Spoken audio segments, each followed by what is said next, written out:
Hello, CSP Hot Hands fans. Brett here. My book, How to Lead What You Should Have Learned in Business School, is officially available for purchase.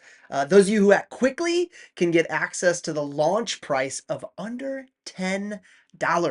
If you wait too long, though, and it goes up, I would hate that.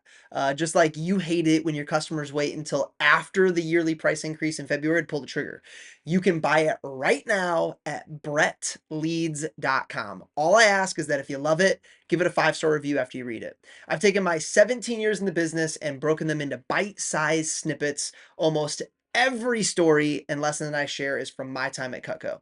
Whether you're a Hall of Fame CSP, new events team member, or you're a manager, I think you're going to love it. To grab your copy, just go to brettleads.com. That's BRETTLEADS.com. Either way, thanks for being here. Let's start the show.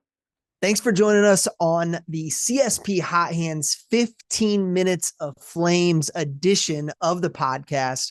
My name is Brett Wiggins, and I get to serve as your host. We know sometimes you don't have a full hour to soak in every moment from our 60 minutes of fire. So we've created a condensed version of highlights for each episode for you to be able to enjoy. Your 15 minutes of flames begin now. Let's do it.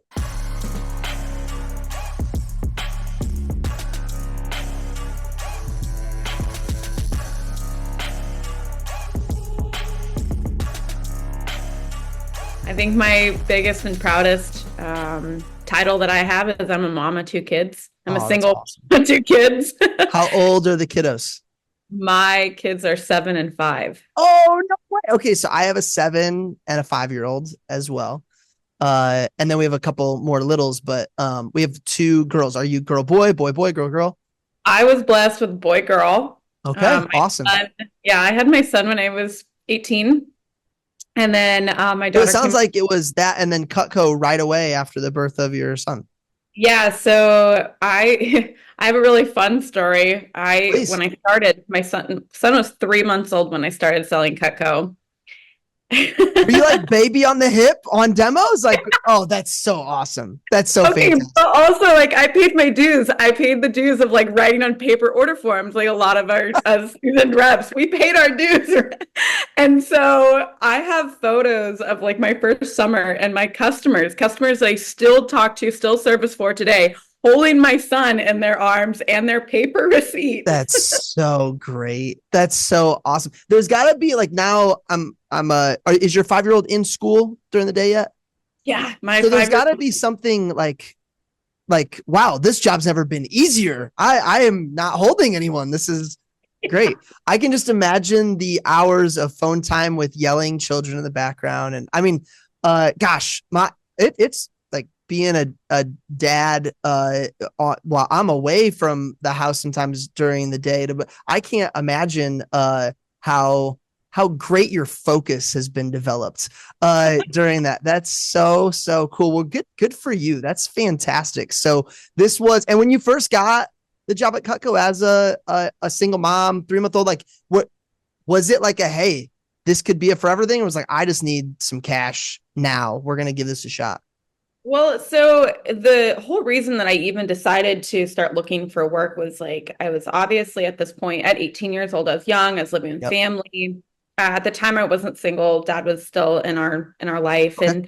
And it was just like, there's not enough money for us to move to our own place. And so I looked for a job on Craigslist. I'm a Craigslist rep. Hey, let's go. Hey. And I was just like, I need a job that allows me to be a full-time mom, but also allows the income. And after going to the interview, I like had this light bulb moment as my manager wrote out the pay scale and the commission. And I was like, that's it. That's how I break the cycle. That's how I get out of like the whole, what I went through in my childhood and my parents. And I was like, that's it. That's how I get to do my number one job, which is be fully present with my children or child at the time. And that's how I make the income to have the lifestyle that I want. Like it's based off of my effort. And I've always put in that like effort to get what I want in return. Oh, good. It's amazing to me how many times I talk to somebody about how many leads they generated at a show or whatever the case may be. And then months later, it's like, well, I still got to follow up with some of those. And And was there anything, was there a breakthrough moment for you with that? Or was it just stay committed to the process and keep following up? Was there anything that changed your performance in that area over the past couple of years? Yeah, actually, I was just talking to Kristen about this, because Kristen is awesome and gives so much grace. And for the last couple of years, I have not been doing great follow up, and I have not been doing great in the gifting world. And it's at my own, own fault of, things going on. But one thing that I told her is like, I'm finally to a point where I'm receptive. Like I'm in a place where my personal and my business foundation is strong enough and sturdy enough to add in that next layer. Mm. And so, like you said, just staying committed to that process. And everyone says at every conference, they're like, if you just do the follow up, if you do this, and it's all the answers we have as CSBs. There's no lack of answers to what we want to do with our business. It's just when we actually make that commitment to do it. And that's my new one, is just making that commitment to do the work. And so far, it's been great. I had 3 one-on-ones in the course of 2 weeks, and all 3 orders were over $3,000 on Nice. a reorder for next year. And it was simple and easy in less than an hour. A CSP out there listening and they're going, man, been in that X amount of times. I listen to the podcast, do all this, and keep hearing follow up. I'm waiting for that magic answer that's not just keep following up. And you're telling me that's the answer. That's the magic. The answer is just to pick up the phone and call. Service always comes first in my business, whether I'm talking to a gifting client or I'm talking to a residential client, a new client. Like service is always going to come first, and that's kind of how I run my business. And I've learned over the last couple of years of working with business owners, the most successful businesses are those who put their people first. And so service is like the main foundation of my entire Cutco career, is making sure that I'm taking care of my people. Now, you do have to learn boundaries and learn like not to allow your customers to step on you, or and not to have those boundaries crossed. But for the most part, I find myself doing these little things that are a little bit out of my way, if I'm able to ensure that my clients feel taken care of, because what we do is not an emergency. Thank you again, Kristen, for teaching me that. We sell knives. It's not ever an emergency. If your client ever texts you and says it's an emergency, it's not. Yeah. They must have you confused with their doctor. Wrong. Exactly. Got it. Okay. Exactly. So what we do is not an emergency, but we do play an important role. And if we play our role well, then we're doing right by our people. And it's like, if you can just do right with where you're at, your job is to, provide excellent service to your clients. That's what I do. I think people, I think, are very scared of disappointing clients or people getting upset or whatever the case may be. But to your point, it's just, you set that expectation on the front of, hey, this is a possibility. And then, hey, are you still willing? They know I'm booking this knowing there's a chance Peyton's going to call me the day before. Has the response to that been helpful for you? I mean, have clients been in general pretty understanding about those types of things? Oh yeah. I got to say, Alaska's kind of a different area. The people are pretty forgiving and awesome. But yeah, I set that expectation ahead of time. I like to set expectations ahead of time, because when you're handling these objections before they come up, then you don't have to worry about like that confrontation later on. I think a really good quote that I heard once, it was a personal life quote, and it was unspoken expectations are premeditated resentments. Yes. Yeah. Oh my gosh. And let that one sink in. It kind of gut punches you, but it's true. And it's true in your personal life and in your business life as well. If you let your clients know ahead of time, this is what to expect. And I do that with Mrs. Jones, you're under no pressure or obligation to buy anything new, but just so you know, I do sell Cutco for a living. Yeah. I'm going to show you stuff. Like, they know I'm going to show them things. They know I'm going to do these things. And then that way no one's thrown off guard. Everyone knows what's happening. Expectations are set. Do you feel like you do anything in creating a buying atmosphere on a service call or at a service event? Like, do you feel like there is a transitional phrasing or any seeds you're planting? I think we talked about a couple earlier that's creating that buying atmosphere. Like you said, when there's a service call where they know they want something, that's fun. We want that. We'll do that all the time. But on one where that's not necessarily their expectation yet, how are you creating that buying atmosphere? That's a great question. I still say it the same way I do for a service call. Every call that I make, it's like, all right, so just a little rundown of our appointment. When I come out, I'm going to service all your Cutco first. Anything I can't fix or sharpen, I'll help you get it to the factory. Afterward, no pressure, no obligation to buy anything. But just so you know, I do sell Cutco for a living. So it's kind of my job to tempt you on some new things, show you some new items, and take care of any gifting that you have coming up in your personal or your business life. But if you want to get something great, we'll talk about that at the end of your appointment. If not, that's okay too.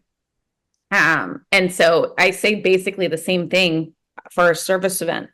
And that's what I do. I sharpen, I take care of their knives. And then in that transition, I've always found that transition to be hard to strategize.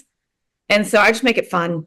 I just make it super light and easy. Like, all right, I'm done sharpening your knives. Let's look at the catalog. Well, I'm done. Let's buy some stuff. You ready? Let's do this. Yeah. I mean, it's always been hard for me to make it like a strategy to transition, like when you're in an essay. We overthink it. We try to make it too hard, and it's just like, dude, just say the thing. Just say the thing. I love in your, by the way, I can tell you've said that on a phone 1 million times. That was great. And I love how you're just like, and then, I do sell Cutco for a living. And I think you said my job is to tempt you. Like, that's a fun way to be able to say what you're doing, but also like you're saying with a smile on your face. Like, you obviously have built rapport and you know these people. I just love how, again, the direct communication on what we're all here for is clear. Do you find there's anything that as CSPs we kind of stray away from, and you have to be reminded that, oh man, I used to do that. I need to go back and start doing that again. And if so, like, what's on that list that you've had to do before in your career? Smile when you dial. Yeah. Yeah. I think it just brings it back to being fun and smile when you dial. That's a big one that's like, we forget about it and we kind of like, we get into these business modes. Yes. We think we're like, oh, I'm done with that because I'm a real knife salesman now. So that's such a great point. We do, our brains we get a little bit of recognition, or we do well, or, we do start to develop somewhat of a business. Maybe we have a VA or somebody working with us, and we almost like forget, like, oh, I'm not doing the little tiny things that got me there. Because to your point, it's never an emergency. It's knives. Sometimes we're the ones that make it seem more important than knives. Yeah. On us. So. And wish list. Wish list. Okay. So wish list and the, smile when you die. I love smile. I tell my reps that every week in training. Smile when you die. As a mom of two, we got a lot of parents and aspiring parents in our CSP world. And I'd love to hear your answer to this too, as a dad of quite a few little girls. Any keys that jump out to you in, creating rhythm between having kids, but also having a business? What's worked for you? What have you learned? What have you learned through messing up? What have you gotten better at? What's on that list for you? Oh, I'm always messing up and making mistakes. That's Amen. Yeah, there's any parent knows, like, there's no blue book. There's nothing that tells you how to do this. Yeah. And every day that you think that you've got it figured out, then your daughter does something, you're like, I don't have this figured out. Not at all.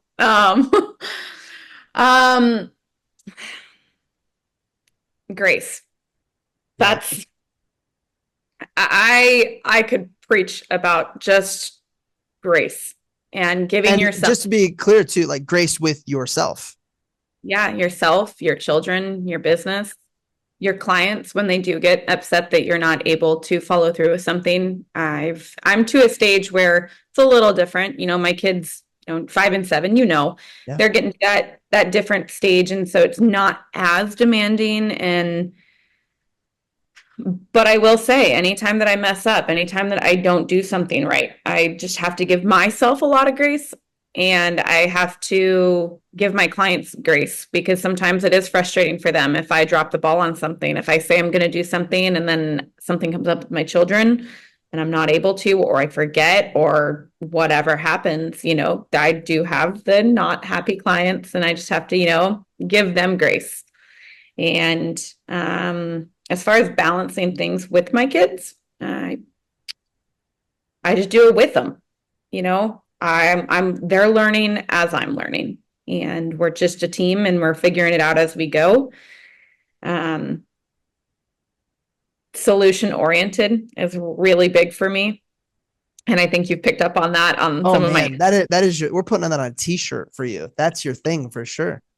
Yeah, I just find a way. You just you keep figuring it out, and life is literally about experiences and learning from them. So that's what I'm doing. I'm just learning as I go. I don't have a blueprint for it, but I will say that there's a lot of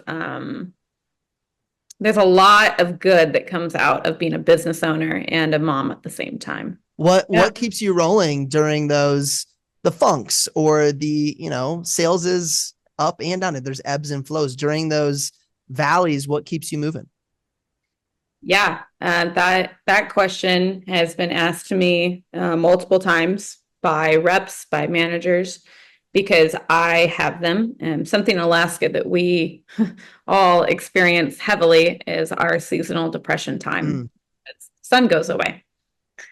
And I noticed pretty quickly, probably about 2.5 years, 3 years into the business, I'm like, okay, I'm seeing a pattern of where my sales go down versus my sales are up.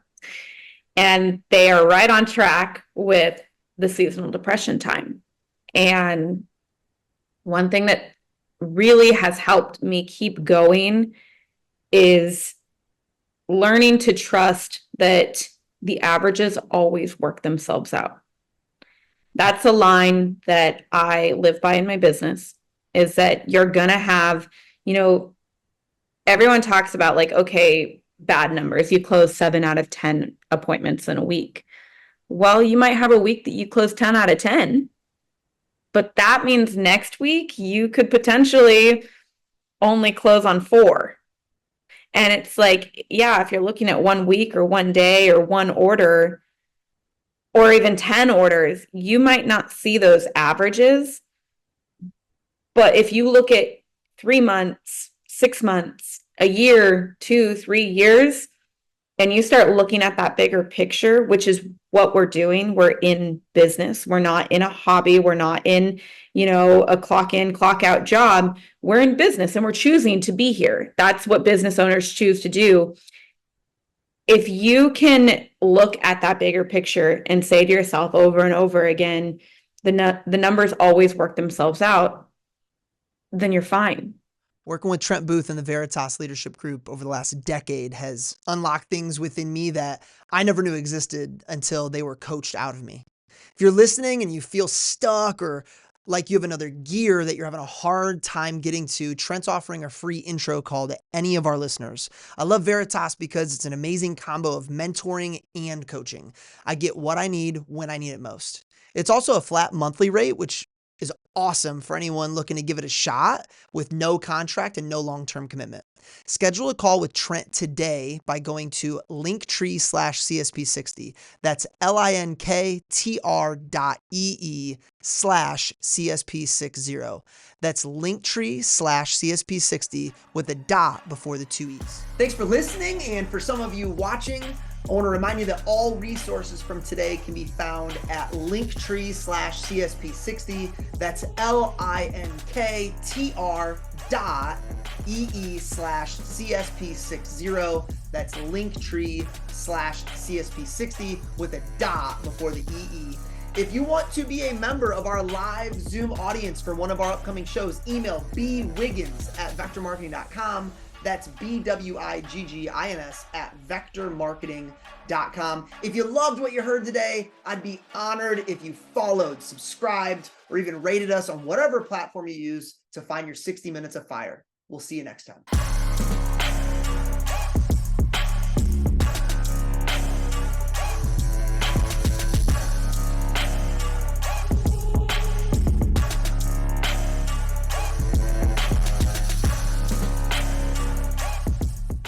still tracking and categorizing all your own expenses, I have a message from your CPA. Stop. If you're listening to this podcast, chances are your goals include growing your sales. And one way to do that is delegating admin responsibilities by trading time for money. Rising Stock and MyBooks.pro is exactly what you need. Rising Stock is an all-encompassing financial tracking and coaching program where MyBooks.pro is exactly what it sounds like. They just do your books.